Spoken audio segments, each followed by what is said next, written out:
नमस्कार दोस्तों, जय हिंद, वंदे मातरम। मैं आपके साथ जायसवाल सर। दोस्तों, मैथ्स की कंसेप्ट की क्लास बात करेंगे। आज हम ज्यामिति से संबंधित महत्वपूर्ण बिंदु, रेखाखंड, ये सारे किरण हो गए, समांतर रेखाएं, समपाती रेखाएं, समस्त रेखाओं के बारे में जानेंगे। और इनसे रिलेटेड प्रश्न आते हैं, क्योंकि प्राइमरी लेवल में इसी टाइप के प्रश्न आते हैं। और वक्र के संबंधित जो हमने कल कुछ क्वेश्चन भी डिस्कस किए थे। ठीक है, तो ये वीडियो बहुत ही इंपॉर्टेंट होने वाली है दोस्तों, सिलेक्शन पाने के लिए।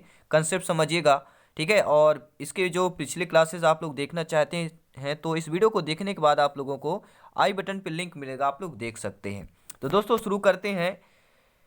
आपका तो ज्यामिति की बात करते हैं दोस्तों।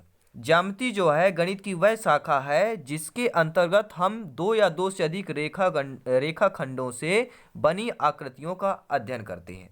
ठीक है, और ज्यामिति से संबंधित महत्वपूर्ण परिभाषाएं भी कभी कभी आ जाती हैं। जैसे बिंदु की परिभाषा, बिंदु यानी पॉइंट। बिंदु की कोई लंबाई या चौड़ाई नहीं होती, यह मात्र सही स्थिति को दर्शाने का कार्य करता है। जिससे वृत्त के बीचों बीच स्थिति को दर्शाने, यहाँ पे ए बी ओ एक्स आप लोग इस वृत्त के अंदर देख पा रहे होंगे। ठीक है, ए बी ओ एक्स यहाँ पे डॉट डॉट है। ठीक है, तो दिए गए चित्र ओ में वृत्त का केंद्र होगा। यहाँ पर जो ओ दिया गया है ये क्या कहलाएगा? यह वृत्त का केंद्र कहलाएगा। और ए बी एक्स से क्या हो जाएंगे? अन्य बिंदु कहलाएंगे। अगर बात करें रेखा की, बात करते हैं दोस्तों। एक सीधा पथ जो दोनों दिशाओं में अनंत तक जा सकता है उसे रेखा कहते हैं। एक सीधा पथ बिल्कुल अनंत तक जा सकता है उसे क्या? रेखा कहते हैं। ठीक है दोस्तों, दोनों तरफ रेखा को दोनों तरफ आगे मतलब बढ़ाया जा सकता है। अगर ये डंडी है, इधर भी इधर भी। ठीक है, एक सीधा पथ जो दोनों दिशाओं में अनंत तक, एक दिशा में नहीं, ये भी ध्यान देना है, दोनों दिशाओं में अनंत तक जा सके वह आपकी रेखा कहलाती है। और बात करते हैं रेखाखंड की। तो दो बिंदुओं के मध्य रेखा वह निश्चित भाग है जिसका मापन संभव हो तथा अन्य प्रकार के रेखाखंड की तुलना की जा सके, रेखाखंड कहलाता है। यानी रेखाखंडन का जो मापन है यह संभव कहलाता है। तो जैसे फॉर एग्जांपल यहाँ पे देख पा रहे हैं, ए बी आपका यहाँ पर क्या दिया गया है? ए बी एक रेखाखंड है जिसमें पी क्यू की लंबाई 5 सेंटीमीटर है। ठीक है, तो यहाँ पे ए बी में पी क्यू क्या है? एक रेखाखंड कहलाएगी। पी क्यू क्या है? एक रेखाखंड कहलाएगी। और दोनों सिरों के मध्य की दूरी 5 सेंटीमीटर आप देख पा रहे हैं, दिया गया है। और रेखाखंड जो है 5 सेंटीमीटर लंबा है। ये पूछा जा सकता है कि पी क्यू रेखाखंड की कितनी लंबाई है, तो 5 सेंटीमीटर हो जाएगी। अब देखते हैं दोस्तों, किरण की बात करते हैं। यहाँ से भी प्रश्न आता है आपके एग्जाम में। दोस्तों किरण यानी रे की बात करेंगे। एक रेखाखंड को किसी भी एक दिशा में अनंत तक बढ़ाने पर किरण प्राप्त होती है। इसका एक निश्चित बिंदु होता है। किरण एक्स वाई द्वारा प्रदर्शित किया जाता है, जैसे आप देख पा रहे हैं। ठीक है, किरण एक्स वाई, तो किरण का एक ये चिन्ह होता है। अगर एक्स वाई किरण है तो एक्स वाई लिखेंगे और ऊपर ये लिख देंगे, जैसे आप यहाँ पर देख पा रहे हैं। तो किरण को ऐसे प्रदर्शित किया जाता है। और समांतर रेखाएं, सरल रेखाएं, सरल वे रेखाएं दोस्तों जो कि आपके एक दूसरे को नहीं, ऐसी रेखाएं दो सरल जो एक दूसरे को नहीं काटती हैं। ठीक है, जैसे आप यहाँ पे देख पा रहे हैं, एक दूसरे को कभी ना टच करें ना काटें, तो समांतर रेखाएं कहलाती हैं। दो समांतर रेखाओं के बीच दूरी सदैव समान होती है, ये भी ध्यान रखिएगा। दूरी सदैव समान रहेगी। अगर इनके बीच 1 सेंटीमीटर का डिफरेंट है, जैसे आप सीढ़ी बनती है, सीढ़ी की समान दूरियां होती हैं। जैसे आप सीढ़ी बना लीजिए, दो रेखाएं हैं और ये रेखाओं की इनकी क्या है, ये सीढ़ी बन गई, तो हमारा क्या कहलाएगा? ये समांतर रेखाएं कहला जाएंगी।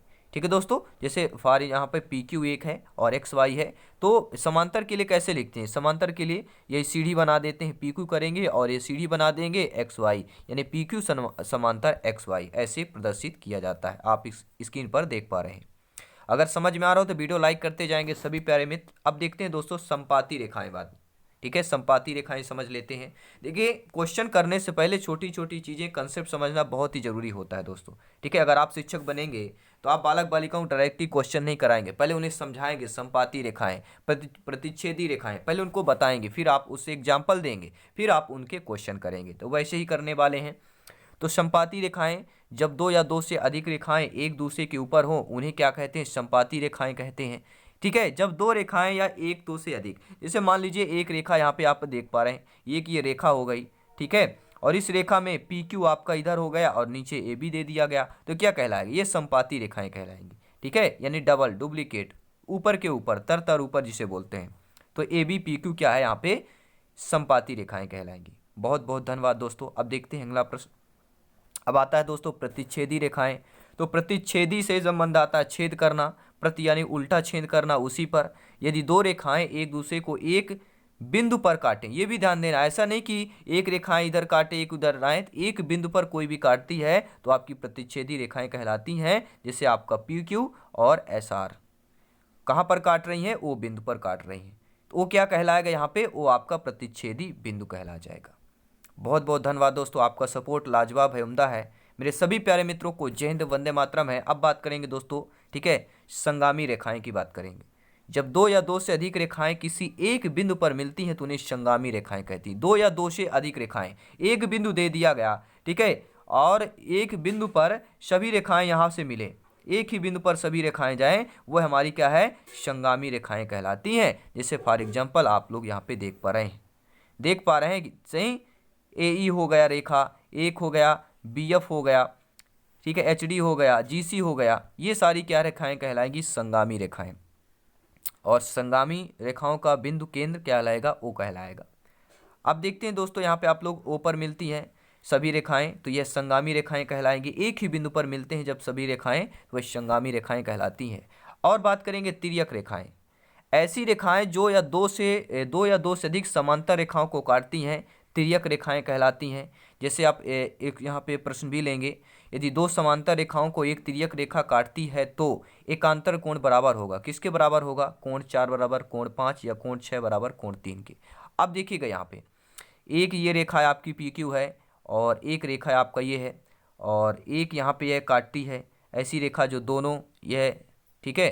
प्रश्न क्या कह रहा है, तिर्यक रेखा ऐसी रेखाएं या दो से अधिक समांतर रेखाओं को काटे। दो समांतर रेखाएं हैं, ठीक है, और इनको एक रेखा काट दे, ठीक है, तो वह क्या कहलाएगी, सभी लोग बताएं, सभी लोग बताएंगे, फटाफट बताएंगे। और ये कह रहा कोण 4 बराबर कोण 5 के, यानी कोण ये जो 4 है ये कोण इसके 5 के बराबर होगा। ये कोण 4 और ये 5 जो है दोनों कोण, अगर ये कोण 60 अंश का है तो ये भी कोण आपका 60 अंश का होगा, ठीक है। और कह रहा कोण 6 बराबर कोण 3 के, यानी कोण 6 जो ये है इसके बराबर होगा इसके के, किसके किसके बराबर होगा, कोण 6 और कोण 3, यानी कोण 3 और कोण 6 इसके बराबर होगा। अगर ये हमारा दोस्तों, अगर हमारा 110 डिग्री है तो ये भी हमारा 110 डिग्री होगा, ठीक है। आई होप आप लोग समझ पाए होंगे। अब बात आती है संगत कोण बराबर होगा। देखिए संगत कोण भी इसमें बराबर होते हैं। अब संगत कोण बोलेंगे कौन कौन है, तो यहाँ पे कोण 1 6, 1 बराबर 6, 2 बराबर 5, तो कोण 1 ये कहलाएगा, और ये संगत कहलाएंगे। कोण 2 हो गया, कोण 5 ये संगत कोण कहलाएंगे, ठीक है। और आपके संगत कोण कौन से कहलाएंगे, सभी लोग बताएंगे। संगत कोण ये कहलाते हैं, ये कहला गया, ये कहला गया, ये कहला गया, ये कहला गया, ये कहला गया, ये कहला गया, ये सारे क्या हमारे संगत कोण कहलाएंगे। 3 और कहलाएगा, 8 कहलाएगा, ठीक है, और आपका 4 कहलाएगा, 7 कहलाएगा, ये हमारे क्या संगत कोण कहलाएंगे। देखिए 4 7 3 8 2 5 1 6, यानी अगर कोई एक यहाँ पे दो रेखा है तो ये संगत इसके कहलाएगा, ठीक है। और आपका जो है ये संगत इसके कहलाएगा कोण, और आपका ये संगत इसके कोण कहलाएगा, और आपका ये कोण ये इसके संगत कहलाएगा, ठीक है। बहुत बहुत धन्यवाद। अब इसमें कह रहा है एक ही ओर बने हुए अंतः कोणों का योग हमेशा 180 अंश होता है। जैसे कोण 4 6 और 3 5 देख लेते हैं, कोण 4 6 और 3 5, 4 और 6 इनका योग क्या होगा, 180 अंश होगा, ठीक है। और इनका योग क्या होगा, 180 अंश होगा। यानी ये कोण और ये कोण इनका योग 180 अंश होगा, ये कोण इनका योग 180 अंश होगा। अर्थात दोस्तों एक ही ओर बने कोण, यानी जैसे आपका ये है दो बिंदु काट दिया गया इधर, ठीक है, जब एक ही ओर ये दोनों कोण बनते हैं इनका योग क्या होगा, 180 अंश होगा। 90 इधर हो जाएगा, 90 इधर हो जाएगा। अगर ये 70 होगा तो अपना ये कितना हो जाएगा, 110 हो जाएगा। तो इनका योग कितना होता है, 180 अंश होता है। बहुत बहुत धन्यवाद। अब तो एक दो क्वेश्चन एग्जाम्पल के तौर पर ले रहे हैं दोस्तों। यदि किन्हीं दो समांतर रेखाओं को कोई तिर्यक रेखा काटे, दो समांतर रेखाएं हैं, कोई एक तिर्यक रेखा काट दे, तो कौन सा कथन आपका असत्य होगा। अब असत्य कथन बताना है, ठीक है। पहला कथन, एकांतर कोण बराबर होंगे, बिल्कुल सही बात है। एकांतर कोण अभी बनाए, ये कोण ये कोण ये कोण ये कोण तो बिल्कुल बराबर होंगे, बिल्कुल सही बात है, आपके एकांतर कोण बराबर होंगे। दूसरा है एक ही ओर बने अंतः कोणों का योग 180 अंश होगा। अभी हमने बना कि एक ही ओर जो कोण बने होते हैं उनका योग कितना होता है, 180 अंश होता है। ये एक ही कोण ये दोनों कहलाएंगे, इनका योग क्या हो जाएगा, 180 अंश होगा। समांतर रेखा पर बने कोई भी दो कोण समपूरक होंगे। अब यह नहीं, यह क्या है आपका सदिया, क्योंकि समांतर रेखा पर बने कोई भी अगर दो कोण है वह समपूरक हो, यह कोई गारंटी नहीं। ठीक है, समांतर रेखा पर बने कोई भी दो कोण समपूरक हों, वो कोई गारंटी नहीं कि समपूरक ही होंगे। और संगत कोण बराबर होते हैं, बिल्कुल बात है, संगत कोण बराबर होते हैं। तो यहाँ पे देखिए कौन कौन सा कथन हो गया, पहला, दूसरा और चौथा कथन यहाँ पे सही है और तीसरा आपका असत्य दिया गया है। अब चलिए एक क्वेश्चन को सॉल्व कर लेते हैं। आप लोग देख पा रहे हैं क्या है यहाँ पे प्रश्न, कि चित्र में दिया गया है कोण एक का मान कितना दिया गया है, इसका दिया गया है 135 डिग्री। कोण चार का मान दिया गया है कितना, 45 डिग्री। और कोण दो और कोण तीन के मान क्रमशः क्या होंगे, यानी हमें निकालना क्या है, कोण दो का मान और कोण तीन का मान निकालना है। कैसे निकालेंगे फटाफट बताइएगा, आप कैसे निकालेंगे, ध्यानपूर्वक समझिएगा। चार ऑप्शन है, अगर आप लोगों ने समझा होगा, अगर आपसे आता है, ओवर कॉन्फिडेंस है आप लोग, तो कमेंट बॉक्स में इसका जवाब दे सकते हैं। बहुत से होते हैं मेरे प्यारे मित्र शिक्षक बंधु, ठीक है, उनका कमेंट भी बेहतरीन लाजवाब होता है, बहुत अच्छे तरीके से कमेंट करते हैं दोस्तों। और भावी अध्यापक अध्यापिकाएं हैं, शिक्षक बंधु बनने जा रहे हैं, ठीक है, थोड़ा अपने सभ्यता और भाषा का थोड़ा प्रयोग करना दोस्तों, ठीक है, लिमिट में कीजिए दोस्तों, क्योंकि आप लोग ही, ठीक है, देश के भावी पीढ़ी बनने वाले हैं, शिक्षक बंधु हैं, और आपकी कमान आपके साथ जाएगी, ठीक है, जो पीढ़ी होगी देश की वो कमान आपके पास जाने वाली है। तो आप सभी का मैं सम्मान करता हूं दोस्तों, तहे दिल से जायसवाल सर आप सभी को नमन करते हैं। इस प्रश्न का जवाब देख लेते हैं दोस्तों, क्या होगा। देखिए दिया गया है क्या है, कोण एक का मान आपका दिया गया है 135 डिग्री, ठीक है, कोण चार का मान दिया गया है, दोनों कोण चार का मान दिया गया है कितना दिया गया है 45 डिग्री। कोण दो और तीन के मान निकालना है।